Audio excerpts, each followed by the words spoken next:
Okay, thank you, Don, for the intro. I appreciate it. Yeah, it's been fun. I have fun with my students, actually, and I hope they do as well with me. Uh, Good afternoon, everybody. This is the third year in a row that I've been talking about, cover crops and environmental issues in the corn soybean rotation in Minnesota. In the Forever Green Initiative seminars. Well, the first year, if I recall, I was talking about some issues related to, the difficulties we have when we are trying to determine how to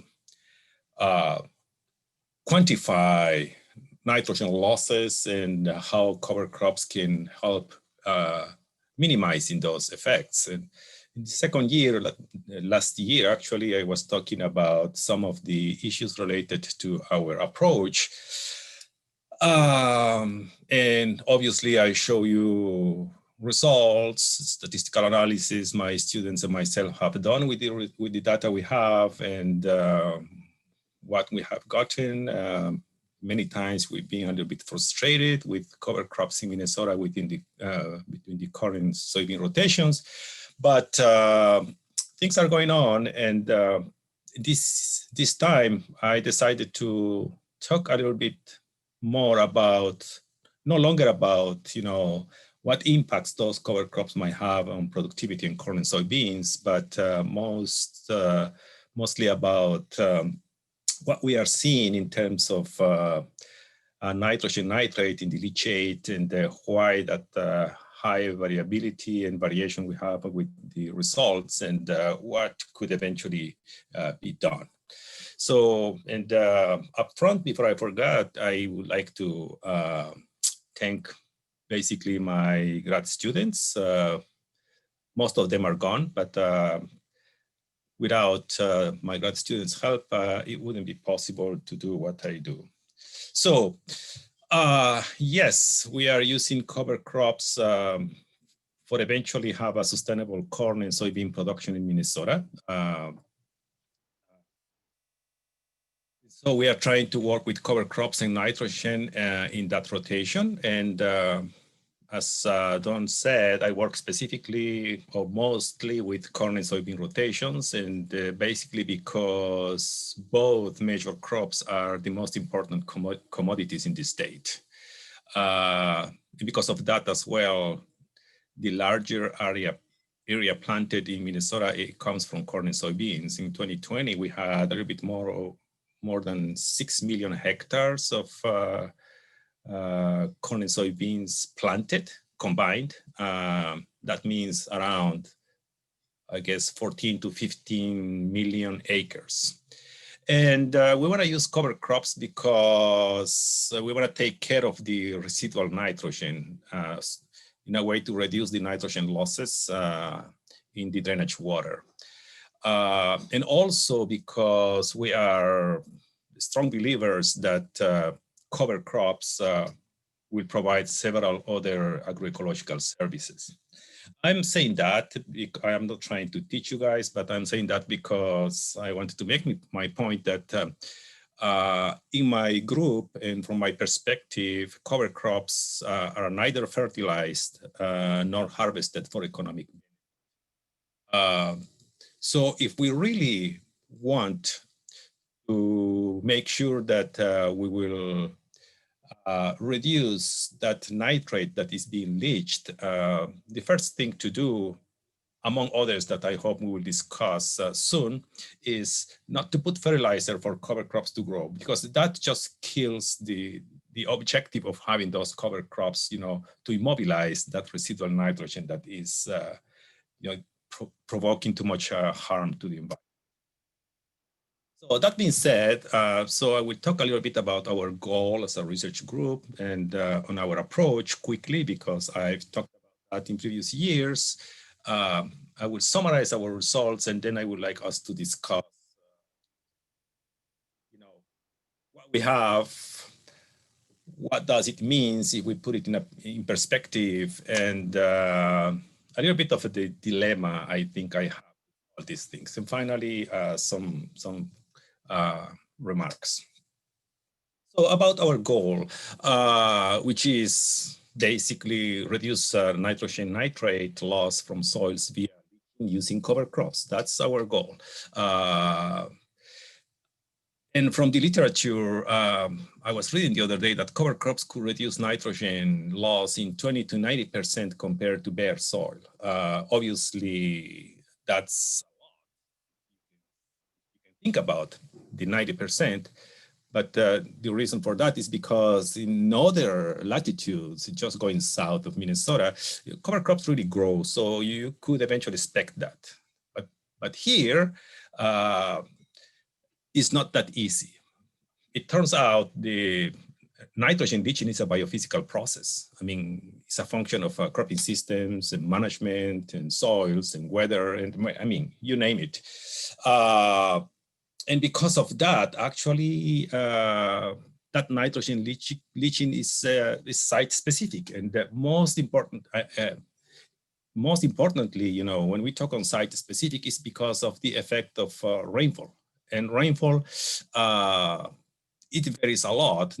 I mean, within an event and within the season and from year to year. So basically, it's a year-specific thing. So you can see that you know, the complexities of trying to determine you know, differences between having or not having cover crops are really high because all of these things. Well, so eventually, if we are able to conduct multi-location and multi-year research, we will get to probably much more stronger results than what we have so far, not only from me, but from other researchers as well. So, and I was saying we have an issue with, because it's a process. So if we look at the biophysical, at the cropping system component of this biophysical process for conditions in Minnesota and within the corn and soybean rotation, we can see that cover crop establishment is a function of the previous crop, basically. And the reason for that is because, you know, in the case of corn and soybeans, we are going to be harvesting a little bit late in the season. So, so corn and soybeans are usually harvested mid to end September, leaving little time for growth. We have talked about this in previous years as well. So late harvest of major crops reduces basically cover crops' chances for a successful establishment and expected benefits in the fall. But it turns out early spring termination of cover crops reduces also the chances for growth. So how to say, we are in a situation where, you know, we are trying to play gods here. We want to have a crop that produces lots of biomass in a very short period of time and under very limited conditions of growth. So that's a very important thing. Well, anyway, so about our approach very quickly. So basically, it's a very simple thing. So what we want to know at the end is the end load or the nitrogen load. So to do that, what we need to know is the concentration of nitrogen water that is being drained. So basically, we need to know that concentration and the amount of drainage water. Okay. So the drainage water obviously should be below the active root zone. That means we have to determine what are the boundaries of our system, and whatever goes beyond that boundary is considered a drainage, okay? And also the nitrate concentration, which is usually milligrams per liter, that is in that soil and that water that is being drained. So for drainage, we measure it at field. Sometimes we need infrastructure to do that. And also we simulate with crop simulation models. As for nitrate concentration, we measure the nitrate concentration from soil solution in with ceramic cups or directly from the water that we got from the drainage. After having that, then it's just a matter of, you know, together and analyzing it. Well, okay, so we have conducted several experiments in 5 years I've been doing this. As I said at the beginning, we have found all sorts of results. Most of the time is quite impossible to analyze results just with Fisher statistics. Let's say just I'm trying to say that it's not just a matter of running an analysis of variance, because there is a lot of variation. Usually we have to transform the data and name it. When you trim the data, you notice that you probably are not with enough replications and those kind of things. Anyway, so I'm going to show you some selected results just for this talk from the different trials we have. And the first one is fall interseeded cover crops on corn. So we conducted this experiment at 3 locations, Grand Rapids up north, in Lamberton, and Waseca. The 3 locations are quite different in weather and soil and those kind of things. So we had as treatment cereal rye based cover crops. Basically was cereal rye and then cereal rye combined with crimson clover and with forage radish. This FR here is wrong. So, and then we have obviously no cover control. And the objectives were determine the effect of cover crops on corn yield and nitrogen loss reduction. So it's where we have some others, but for today's talk, basically those were the objectives. And quickly for the results, you can see that, for example, corn yield was affected by location, by year, and the interaction.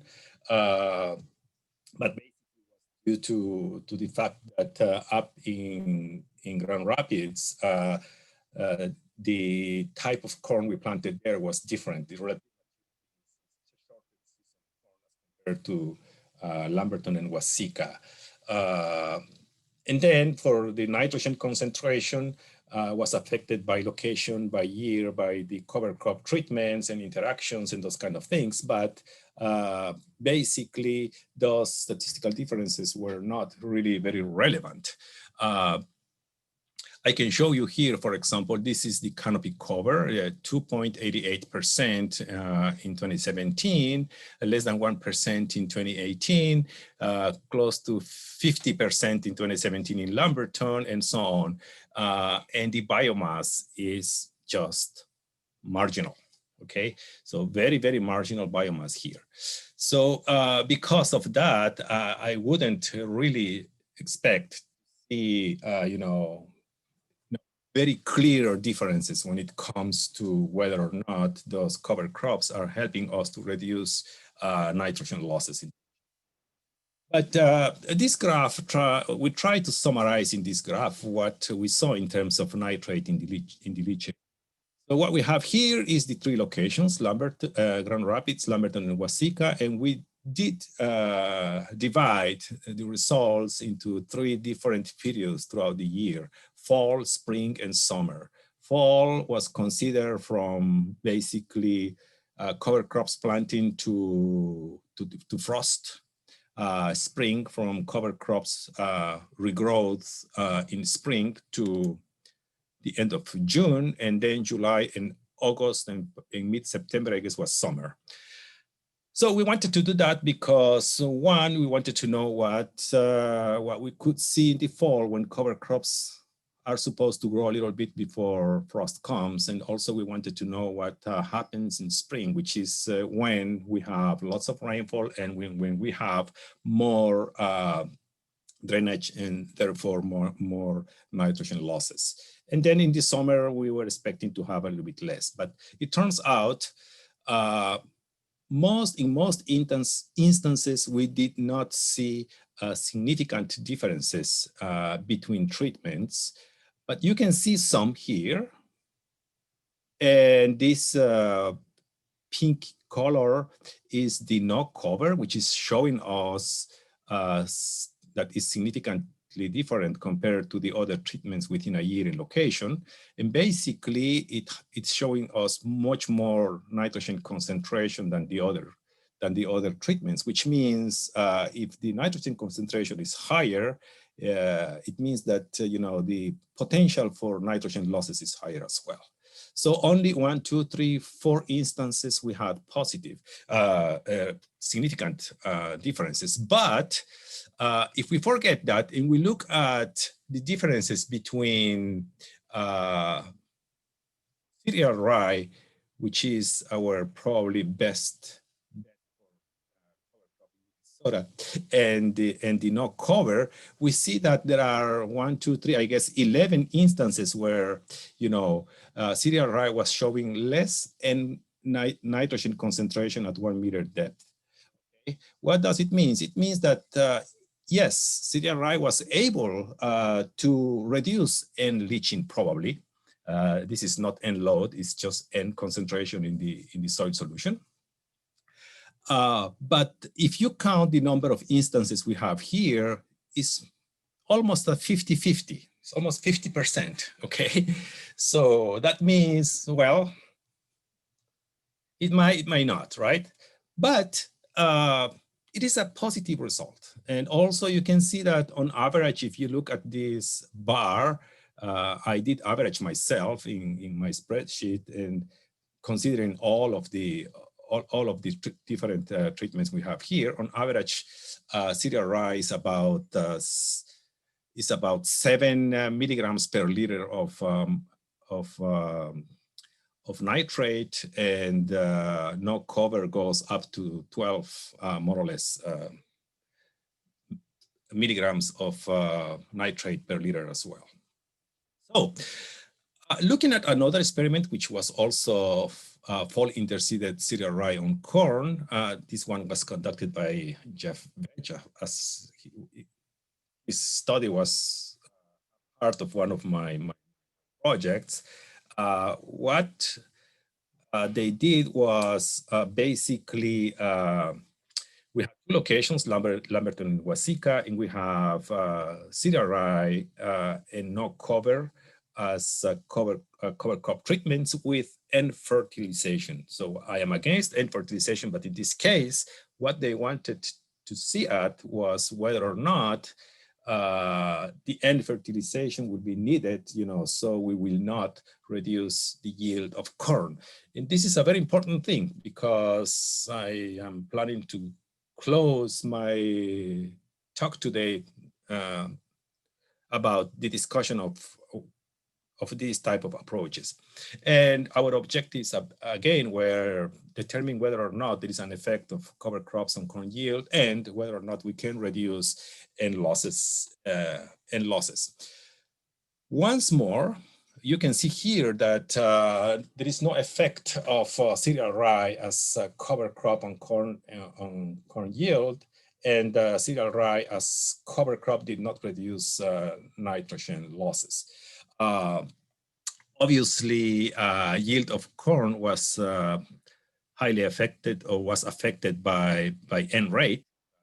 Like that, but that's it. And our results are shown here. This is with cereal rye, and this is without. And also, you can see that here, basically there is no effect whatsoever, because the biomass of cover crops that were obtained in that specific experiment was extremely low. We are talking on biomass of around 200, 250 kilograms per hectare. So with that biomass, again, I would not expect to see too much difference, environmental benefits of that. So the key findings were that no effect of cereal rye, and cereal rye cover crop did not affect nitrogen losses. Right? Okay, we are also looking at double cropping corn and soybean with low input winter oilseed crops. So when I say low input, what I'm trying to say is that we conducted this experiment, planting camelina and pennycress after corn and soybeans in the fall, and we did not fertilize those winter oilseed crop. Okay, so we had two objectives there. One was to see whether or not we could have camelina as a third crop in the rotation, and the other obviously was to see if we can have some savings in terms of N losses. So this is what we got. So I hope it's not too messy, this one, but basically what you can see here is that the blue dots here are the control, and then the red is camelina, and the green is pennycress, okay? So this is in relay corn, and this is in relay soybeans, okay? So if we relay soybeans here, means that in the previous year we had corn. If we relay corn here in the previous year, we had soybeans, right? Okay, so it's interesting because what you can see is that basically, if we monitor nitrogen nitrate in the leachate using ceramic cups, which is what we did here, yeah, well, we can have a pretty good idea on what happens with that nitrogen throughout the growing season. You can clearly see here that as the season progresses, we see that there is a reduction on the amount, on the concentration of nitrogen nitrate in the drainage water. And it happens with the control, with the camelina, and with the pennycress, you know, when we relay corn, and also in soybeans. It is also interesting to see that, for example, the differences between camelina and pennycress are not that big. Basically, when we have soybeans, they're almost the same, and there is no number here, but you know, the rate of decrease in it looks like is pretty steady. So you see some bumping here and a little bit of bumping here, and I was wondering what was that about. Well, this is relay corn, so that in the previous year we had soybeans and corn was fertilized. That could be eventually the effect of the fertilization. But this is soybeans, and we did not fertilize soybeans. So, but we have a bump here, and I've been looking at the data for several times, and I couldn't find any error. So my guess now is that it's probably the time when we have a mineralization from the residue of the previous crop. That means corn residue that, you know, from the previous year. So that is just my guess. I don't have data to prove that, but that's interesting to see what happened there. In terms of yield, we can see that camelina did better than pennycress. Well, probably this is not important for this talk, but I thought that might be interesting to show it to you. But highly variable in both, but mostly in this case was highly variable. So, and then one of my students, Stephen Gregg, he is working with double cropping corn and soybeans with fertilized winter camelina, because what happens is that camelina, and I guess pennycress as well, they respond well to nitrogen. What does it mean? It means that if you apply nitrogen fertilizer, you may expect that that those two crops are going to do better. So, and I have some philosophical issues with that, because it means that if we want to make camelina and pennycress, you know, cash crops in the state, and we are going to try to fit them in the corn soybean rotation or in any other rotation with major crops, we might need to add more nitrogen. And if we do that, basically, we are going to be adding a little bit more nitrogen to an already, you know, stressed system, because we have a lot of nitrogen. Of course, we should consider that nitrogen credit that we are going to have if we fertilize camelina, but it's not that simple. But still, we are trying to determine that as well.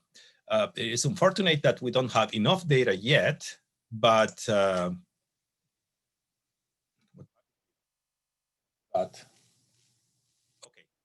But from what we have so far, I can tell you that there is not much difference. Hold on, guys, because my mouse got,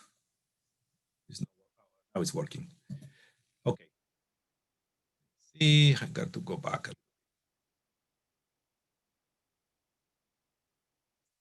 a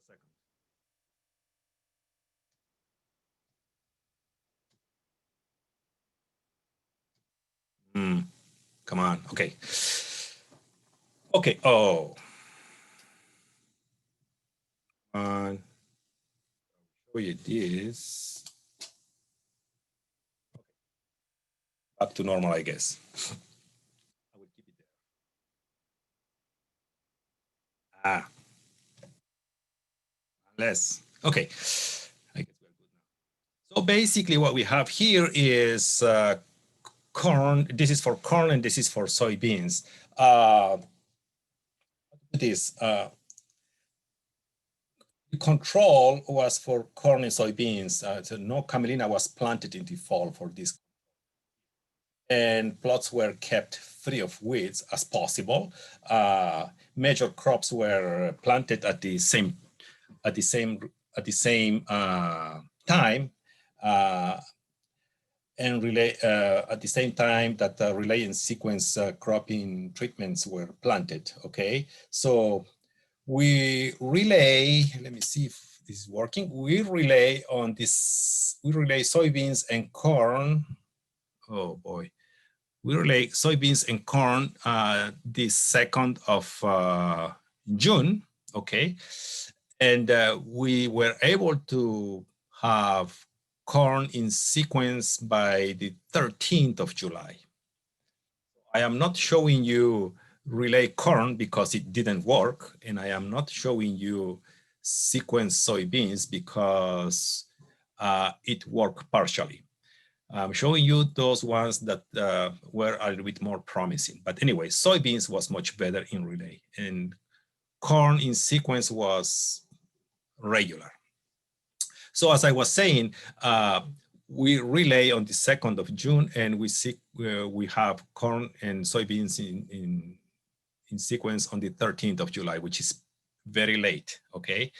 So let me see if I have one more here. So sequence did better than relay, and basically I think it was because, you know, we have some injury to camelina when we were relaying. And also you can see here we apply fertilizer to corn during these dates, and we applied fertilizer somewhere in April here for camelina, but we were not, we couldn't you know, we couldn't monitor during this period. Anyway, so I wanted to show you that. So that what is interesting here, if we look at soybean, which is the one that better, is that the time series for nitrogen nitrate in the soil solution from the relay and the control are very close each other, and they follow the same pattern. So for corn was not very evident for several reasons. One is because actually we were supposed to have our plots free of weeds, but we got out of control here a little bit, and then we had some other issues, and the ceramic cups were not working properly. So this part here is not very good. Still, we are pretty confident with these results, and it shows that there are some differences, but they are not that great. It's a difference of at the most some 3-4 milligrams per liter of nitrate. So very, very interesting. Now, the following I wanted to tell you. So what if we upscale our results, corn and soybean producing areas? So we know already, and we have, pretty good data in terms of how much is the nitrogen nitrate concentration in the leachate, with cover crops following corn or soybeans. And what I did for this exercise was basically I took the average of those numbers, and I created just a very simple scenario just for today's talk, and see what we could, where we are and where we could go if we continue at this pace. So some of my assumptions were that corn and soybean planted area will continue to be around 6 million hectares, which is around 15, 16 million acres.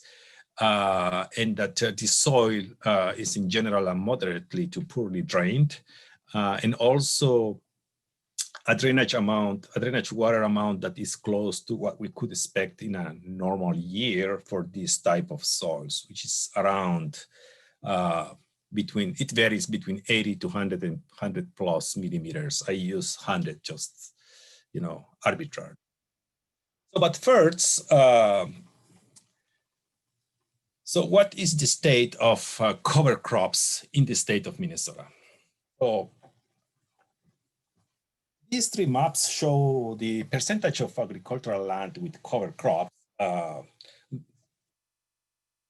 in the fall. I mean, how green is the fall, before frost for year 2019.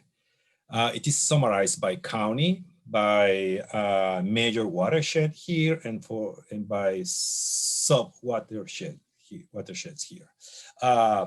So this information is based on satellite images that were taken after harvest and before fall.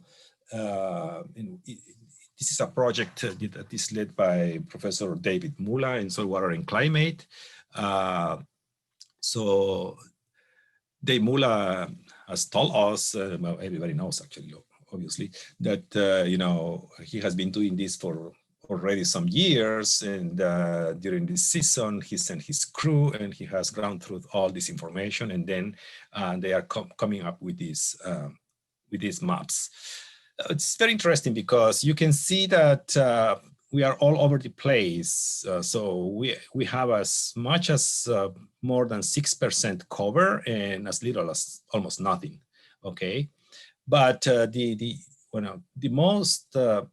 most corn and soybeans are around this area in the southern half of the state, where cover crops cover probably no more than 2 to 3% of the agricultural land we have. Okay, so it's very hard to say that we have a lot of how to say cover crop use in the state. That is not happening yet. So basically, we are at between 2 to 3% cover crop adoption in the state. That's where the number is at this point. So, and Minnesota has more or less 10.5 million hectares or 25 million acres of farmland. In 2020 alone, the state planted over 6 million hectares of corn and soybean. And based on the what is the name? The Pollution Control Agency of the Minnesota Department of Ag, I guess. So every year we have over 71 million kilograms of nitrogen nitrate leaving Minnesota through the Mississippi River. So 71 million kilograms of nitrogen nitrate is the equivalent to 158 pounds of nitrate that are leaving the state. And that nitrogen comes, 75% of that amount comes from Minnesota watersheds. And this is an enormous amount of nitrogen. Okay, so what did I do? So I considered those facts, and then I created just an Excel worksheet where I created different scenarios. So what you can see here is the blue line is what is going on right now with the no cover crop use, okay? We are at this point right now, 71 million kilograms of nitrate being lost, through the Mississippi River in a yearly basis, leaving the state of Minnesota, just in the state of Minnesota. Okay, what if we increase the agricultural land, I mean, the farmland with corn and soybeans with the use of cover crops? So one of my scenarios is a mix of cover crops, and the other one is just cereal rye. Okay, so if we do that, what we are going to have here is a reduction in nitrogen losses. Okay. And this, what you have here is the millions of hectares under cover crop. So at this point, very close here, we have the 2-3% where we are at this point. So the 2-3% of the 6.5 million hectares of corn and soybeans, which is somewhere 200,000 acres or so, hectares or so of corn and soybeans. So, well, the point I want to make here is that 2% area increase per year will take us to 25 years, over 50% of the corn and soybean farmland with cover crops. So that will be around here. So we will need, starting today, 25 years to cover 50% of the corn and soybean farmland with cover crops at a pace of 2% increase per year. But it turns out, when I came here in end of 2014, the use of cover crops in Minnesota was, I guess, around less than 1%, but let's say 1%. So in 5-6 years, we went from 1 to around 3%. So that's a 2% increase every 5 years. If we were to do that, it's going to take us 140 years to get to a 50% reduction. Okay, I mean, to a 50% coverage just of the cover of the land with corn and soybeans. So I wonder, obviously this is just an exercise to put it in perspective, what we are dealing with. So, but makes me wonder what can be done. The other day I was, exchanging emails with a colleague of mine here at the university, and she was asking me, Axel, have you ever thought what can be done for cover crops to be successful in Minnesota? So I told her, well, I have a note in front of me that it says exactly this, it is asking this question because I don't have the answer. But basically, it's not an easy answer. And the reason for that is because maybe we should be looking at the whole thing, from a different way. So this is the dilemma I have. And I promise you guys, I'm going to stop. I'm still having some 15 minutes. So the basis to prevent end losses from an agroecosystem is basically limiting the soil residual nitrogen before the beginning of the drainage period, right? But how can we do that? So I see it like we have two approaches. One is a tactical approach, and the other one is a strategic approach, okay? So when I say tactical approach, I'm saying that we do not question the cropping system we are working. And I want to say that we are going nowhere with. And I will try to make my case here. For example, we use cover crops to immobilize nitrogen, which is good, but we are terminating those cover crops in the spring just when cover crops start to grow. So why do we do that? So we are just limiting the cover crops opportunity to produce a little bit. We already know that conditions for fall growth are limited. We have decreasing air temperature and decreasing solar radiation. So honestly, I don't see how those crops are going to grow that fast because there are no biophysical conditions to do so. Conditions for spring growth just began when cover crops are terminated again. In those conditions, when cover crops start to grow, are just starting good, really very good. I'm talking at cover crops. We are terminating cover crops the end of April or the first week of May. It's just crazy for me because you know why? Because we are not questioning the cropping system. So what we want is to make sure that we are going to plant corn and soybeans at the best or optimum planting date, period. And also we are looking at the economic benefits of those cover crops. And I don't think that's the answer to this thing. We should be looking at the agroecological benefits, but this takes time. And it takes a lot of time. I used to think that it might take some 5, 6, 7 years to start to see some results here because I am used to tropical environments where you can see really positive and steady results after 3, 4 years. But it looks like here might take some 30, 40 years.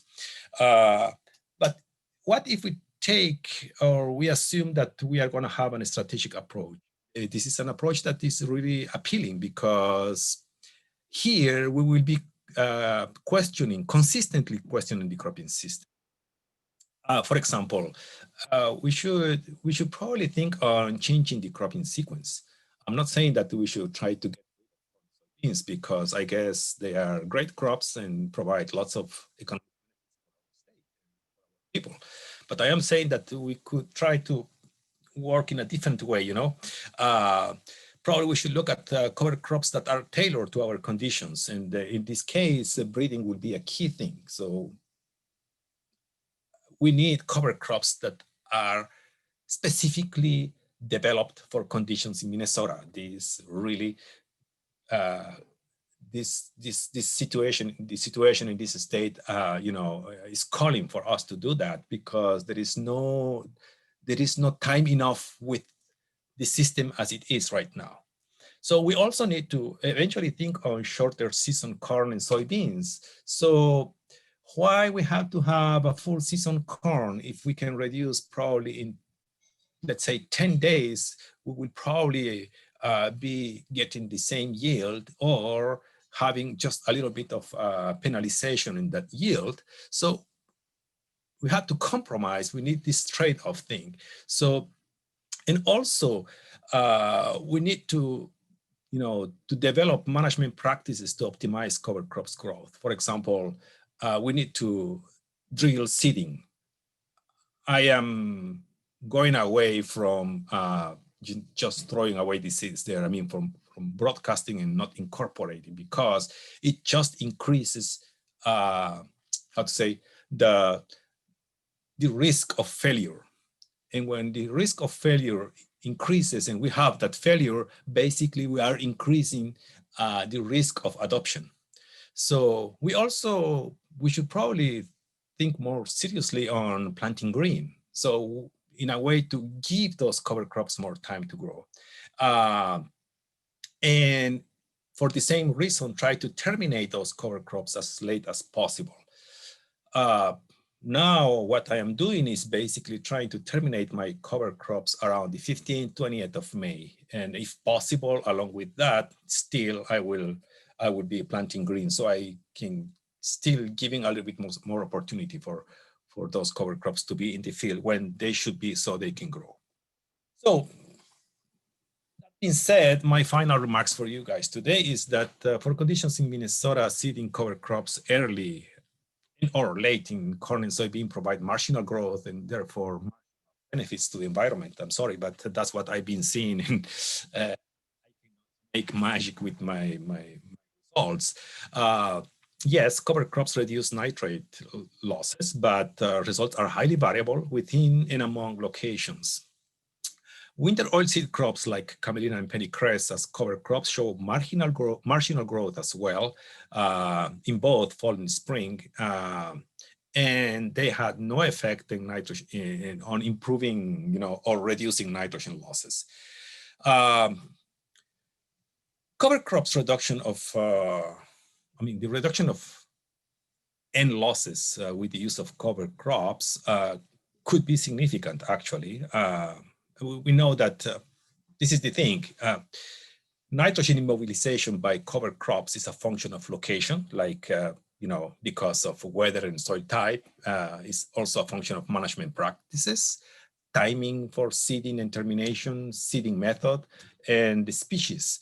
For example, we know that we might be able to reduce more losses if we use cereals than using brassica cover crops or legumes. So in that order, cereals will be better than brassica and brassica better than legume crops.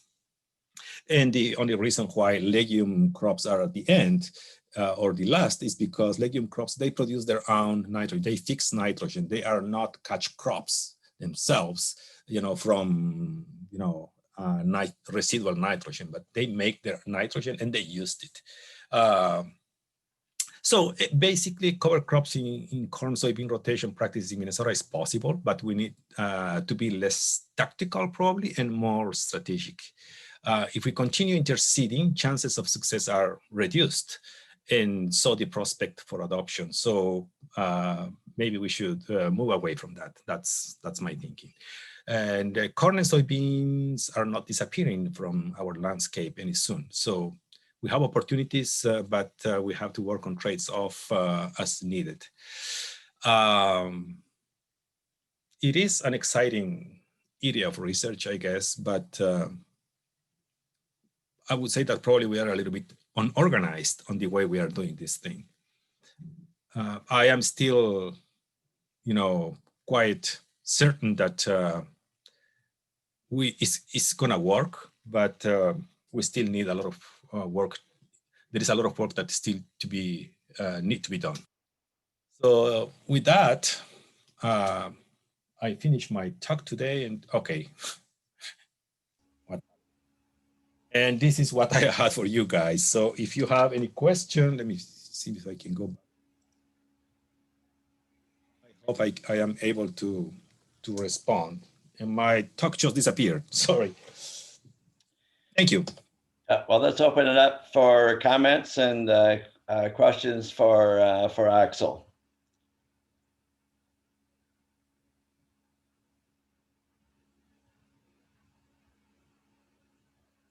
Axel, I have a question. I know you didn't talk about directly today, but what do you think are the prospects of including, we've had this partnership in central Minnesota where there may be economic benefits to carbon offset or, carbon crediting, stuff of that nature. Do you think that there's potential there for increasing cover crop adoption? When you say economic benefits, you are saying that it's like paying producers because they are using cover crops? Yeah. Direct payment for sustainable, yeah. Yeah, well, it will work temporarily. I have talked with some of our corn and soybean producers here in the Southwest, and some of them have those type of programs from USDA and NRCS, those kind of things. And I asked them directly the other day, what will happen if you guys have no more, incentives? And I barely finished talking, and they said, we will stop growing cover crops. That was their response. So I would say that if this was something that we will put it all over, maybe some are really going to understand what cover crops means, and they will keep it after the program is gone. But I don't see it as a real solution to what we have. That's what I'm trying to say. Thanks. Sure. Axel, this is Carmen Fernholz. Hey, Carmen. I had to get on really late, so if you covered it, don't cover it again. But right towards the end, you mentioned about interseeding would be less successful in the long run. Did I interpret that right? And I'm curious what you meant by that. Yes. Yeah, you did interpret it well. Basically, the following, Carmen. first, I am talking on corn and soybean rotations as usual, the conventional corn and soybean production, okay? That's my system.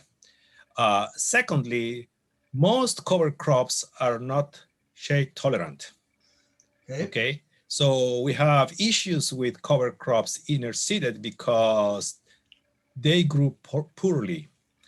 For example, I have a trial that I've been conducted for 3 years, and what I do is I seed cover crops into corn. I seed annual rye into corn at planting corn at V2, at V4, V6, V8, okay? And I do the same with crimson clover. Well, no question, when you put cover crop along at the same time you are planting corn, you're done. So if you put it at the V2, it might work a little bit. If you put it at the V4 and on, it basically does not grow. It grows a little bit, almost nothing. And the reason for that, well, it's twofold, but the most important one is shade tolerance. The second one is competition for water and other stuff, nutrients eventually. With crimson clover, with a legume crop, does a little bit better. But this is the thing. You won't see the benefits of those cover crops in that way within the season. You will see those benefits in the long run, and the benefits might be others, not basically trying to trap nitrogen that otherwise will go into the, will be leached. That's what I think about it. Okay. Mm-hmm.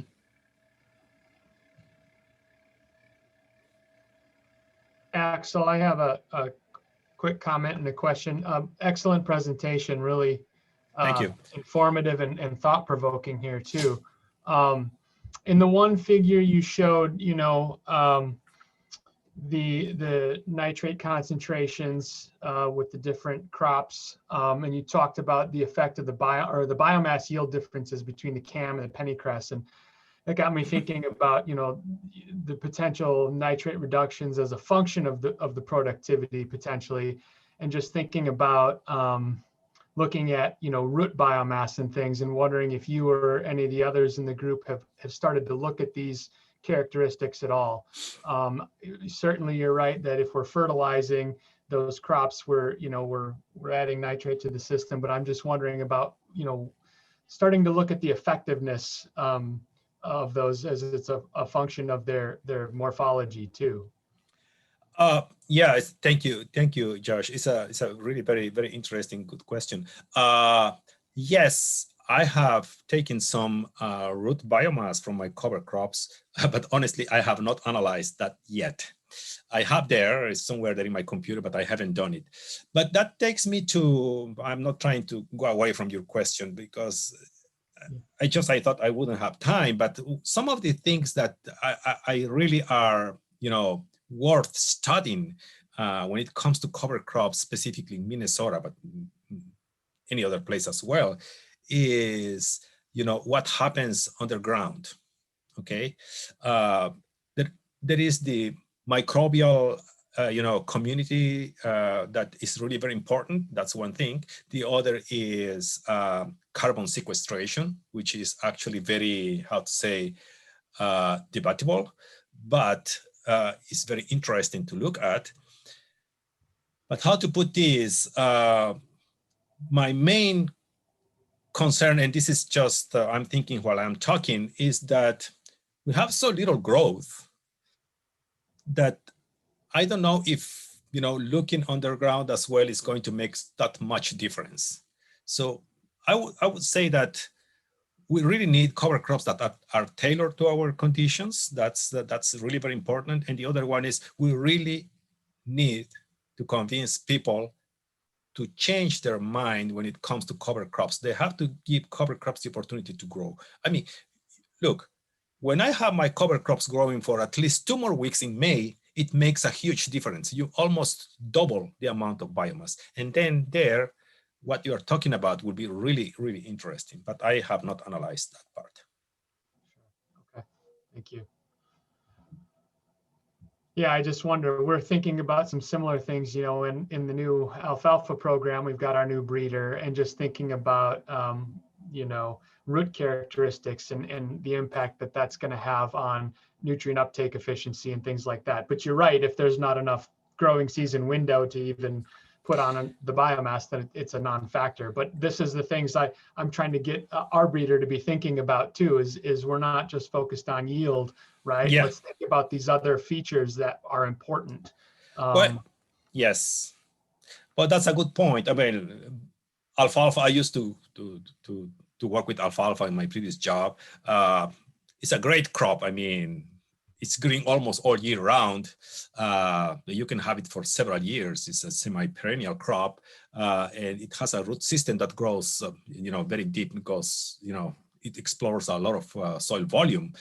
But, you know, when we have cover crops that grow too little, we have seen, and you will see, probably you have seen it as well, that you have changes in the soil. You can see changes in the soil, but in the top 10, 15 centimeters.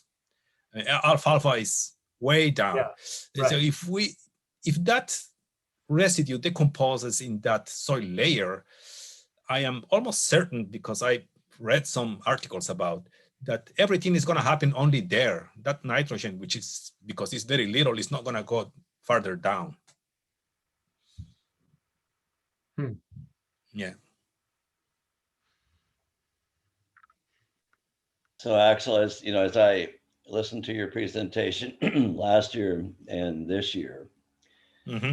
I think that your research describes two dilemmas, and you laid it out: establishment issues and early termination, right? So as I listened to the presentation and knowing the whole data set from everyone that's working on, for example, the oilseed crops, if you get good establishment of camelina, pennycress, and winter rye, when you look at nitrate loss across those three species, the loss is reduced dramatically if you get stands, right? That's right. But the whole trick, and I'm not sure that came through clear to everyone today as you made your presentation. Basically, you were describing the outcomes based on the dilemma that we're facing. If we can, in fact, get winter rye, camelina, and pennycress established in the fall and don't terminate them too early, there's a dramatic reduction in nitrate loss. When you look at other data sets for the camelina or pennycress were established in small grains, you know, adequate growth in the fall, adequate growth in the spring. So I agree with your grand challenge that you left us with, right? How do you modify the cropping systems to maintain profitability to the farmer and experience those ecosystem services by reducing nitrate loss? And I agree. And if you look at the Forever Green platform, that is really what the Forever Green platform is really trying to accomplish. Not necessarily force solutions into a rotation, but look at what it's going to take to get those outcomes that everyone desires: profitability and reduced environmental impact. So I just want to make sure that everyone that was listening to you today, basically you are describing the dilemma of getting things established and then keeping them in a system for a long enough period of time within the corn and soybean rotation, right? That's correct. And thanks for nicely summarizing what I was trying to say. That's exactly how I see the whole thing. And basically what you described, you know, in the way it was described in the corn and looking at the other projects that are going on in the state and in Illinois and other places, everyone agrees with that. The difficulty of getting cover crops in the northern region established so you get growth in the fall. If you don't get establishment in the fall, you are not going to have the appropriate stands in the spring to give you that spring cover. But I think within the framework of the oilseed crops and others, I think that we have a set of crops that could very well be designed to fit into those systems that you were that you were describing in terms of shortened season to get established and allow them to grow for a longer period of time. I agree with you. I think that's the grand challenge. Yeah, thank you. Yeah, and there are things that have been happening for years, and actually we know since several years ago. Les Everett, the other day, he shared with some of us an article from a magazine that was published several years ago. And I was amazed reading that, and I thought I would get in touch with him, but I haven't been able to. But basically, they are talking on almost the same issues we are facing now, including, the fact that the earlier we seed cover crops, the better it's going to be. Obviously, there is always a limit for that, not too early, not too late, right? And so on. So there is information that exists already there, but it's not, how to put this, it's not organized in a way that is really available to be used or to be transferred to producers. Yeah, like I tell everyone, I've been here 46 years. This is my third cycle of interest in cover crops, but no one before Forever Green and this network of cover crop breeding programs that are now coming into vogue and into position in the country, no one put resources into the development of cover crops in the last 10, 50 years. Yeah, I guess people are starting to talk about that now. Well, there's a network, and the program is connected. Nancy Elke is releasing a new variety of hairy vetch.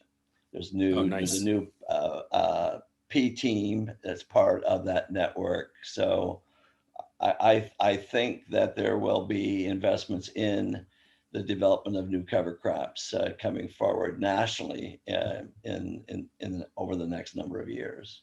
Much needed. Yeah, exactly.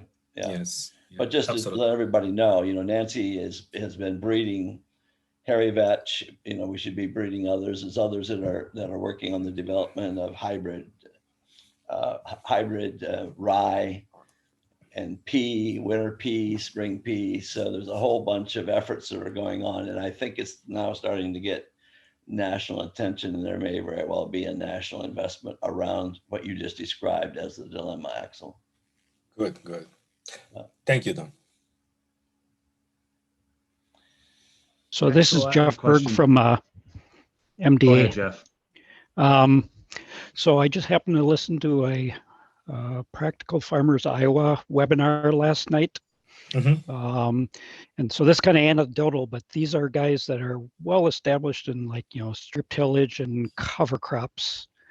And they were talking about exactly this point is like, boy, I would like to, plant into green and keep it green 1 week, but, they just can't pull the trigger to do that because, it's their cash crop that they have to be concerned of. So I guess my question to you guys is, so what's the research that's most ripe? Is it then, research that shows you can keep it a week longer and not, have a yield penalty on your cash crop? Is it, these cover crops, is it breeding of these cover crops that, are most likely to then allow the, cash cropping? Or I guess, what's ripe for research to, get these guys to pull the trigger to keep this cover crops that can provide those ecological services and yet pay the bills? Yeah. You want to talk, John? I don't know. Yeah, go ahead, Axel.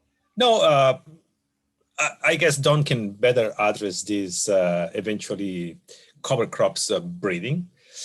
But there are some practical things that might be beneficial if we plant green. I was discussing with one of my colleagues here the other day about that. There are some producers here in the southern part of the state who were planting green, and they were pretty happy with it because it allowed them, for example, to go, in their fields with their machinery.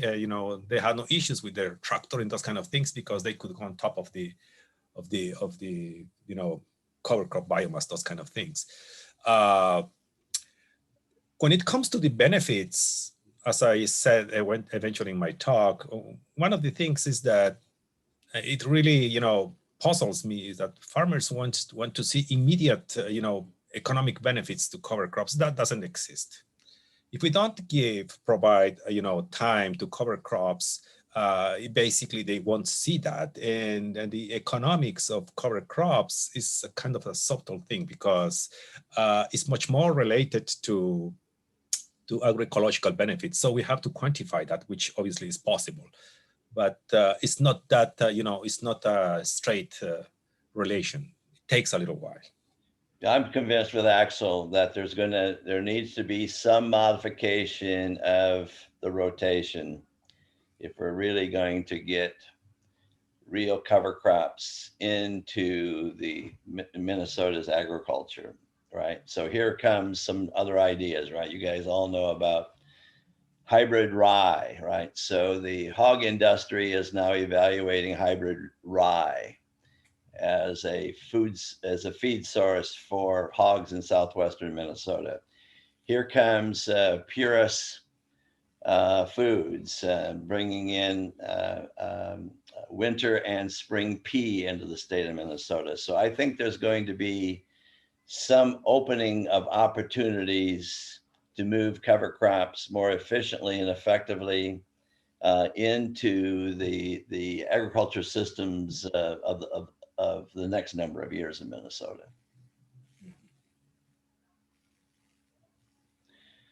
Yeah. Axel, question. So do you think there's been a thorough economic analysis of the cost to growers of growing a shorter maturity corn and soybean? It seems very possible that farmers may be overestimating that cost of growing something that's a shorter maturity. I think there's certainly risk of growing maturity that's too long because often there's dry down issues in the fall. Do you think there's been any thorough analysis, or is that something that's needed? Not that I am aware of, but I am pretty sure that those type of studies exist. And actually it's kind of straightforward, analysis. But basically, the shorter the season, the less you are going to produce. That's biology and combined with physics, obviously. But I mean, my point is the following. If you are making 250 bushels per acre, is it too hard to make instead of 250, just 245? And maybe you will still make it the 250 actually, because there is an interannual variation. And from what I've seen, sometimes, shorter maturity corn and soybean produce the same as the other one. It's just, obviously there are some, penalties, but it's not that much. Maybe we could go even farther than that. Yeah. Well, there is a project that's being initiated in the pennycress cap. And I think Scotty Wells is starting to look at incorporation of camelina and pennycress into shortened maturity of both of corn and soybeans in a rotation. So there's some initial work that's being done to look at that, to look at the economic framing of the value of the pennycress oil and protein versus exactly that you're going to get in the corn.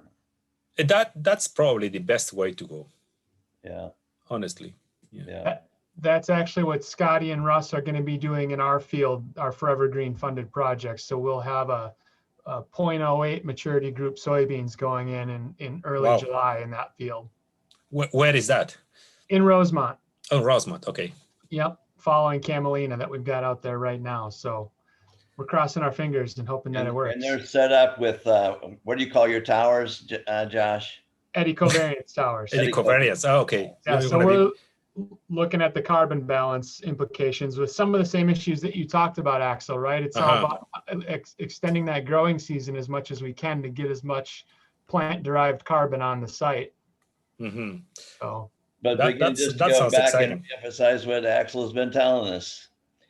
If you don't get biomass, if you don't get established and you don't get biomass, you're not going to get those ecosystem services. So the trick is, as he said, to figure out how to work with old rotations, new rotations to make that happen. That's true. Nice. Jess. Sorry, I clicked the wrong button. Do you all have any assessment on like what is the biomass threshold? Like, I'm working on that project with Josh also, and I'm curious. You know, we saw some beautiful camelina coming up last fall, but like how much biomass is enough? Well, what is your objective? See if the system works. So if the system works, I would say that, well, I believe you are fertilizing your crop, right? We're gonna take some samples this spring yet to determine. We're leaving that decision to Russ and Scotty. Yeah, but I mean, I guess camelina and pennycress must be nitrogen fertilized, right? If they don't, look, I did plant camelina and pennycress just without fertilizing them. As compared, but that was in different years. But if I compare the yield of those non-fertilized camelina and pennycress with camelina with the camelina that I am fertilizing with Stephen Gregg, my student now, it's just twice as much when you put nitrogen. And we are putting around 60, 70 kilograms per hectare. Okay, and the nitrogen use efficiency of camelina from what we have seen so far is around 35%. So, and the harvest index, I am not completely sure, but the harvest index is less than 40%. Yes. But I think that area needs, for me, it needs a lot of work, right? Yeah, exactly. So weights and all of those things. I just want to make my point that if it's around 40%, and when I get 1,500 kilograms per hectare, you make the numbers how much biomass you need to do to get that yield.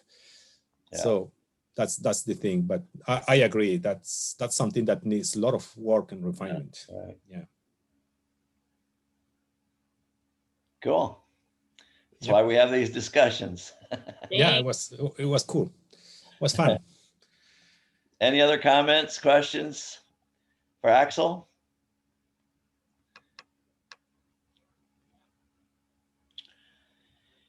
If not, Axel, thank you and your students very, very much. I think you've laid out the dilemma, and you laid out the reason that we only have 2% of the corn and soybean rotation covered with covers. But I think that with your work and the work of others, I think that we're starting to lay out a real agenda for what needs to be changed, what has to be to develop for incorporating cover crops into the agriculture systems of this northern region of the Midwest. So that is right. Yeah. Well, thank you very much for inviting me. It was fun. Yeah. Yep. Thank you very much. Okay. Thank you. Bye-bye, everybody. Bye, everybody.